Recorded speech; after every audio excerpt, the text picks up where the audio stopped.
ભાવનગર શહેરના જવાહર મેદાન ખાતે સ્થાનિક તંત્ર દ્વારા મિલેટ પ્રોડક્ટ્સનું પ્રદર્શન અને પ્રાકૃતિક પેદાશોના વેચાણ માટેના 2 દિવસીય કાર્યક્રમનો પ્રારંભ કરવામાં આવ્યો છે।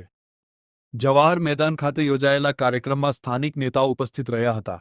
આ પ્રદર્શન 2 દિવસ માટે ખુલ્લું મૂકવામાં આવ્યું છે, જેમાં મિલેટની ચીજ વસ્તુઓના વેચાણ અર્થે સ્ટોલ પણ ફાળવવામાં આવ્યા છે। મહાનુભાવ બધા બેઠા છે, નીચે પણ ઘણા બધા મહાનુભાવ અધિકારીઓ। વડાપ્રધાનશ્રીએ હેલ્ધી ફૂડ આપણી થાળીમાં પહોંચે તે માટે 2 અભિયાન શરૂ કરાવ્યા છે।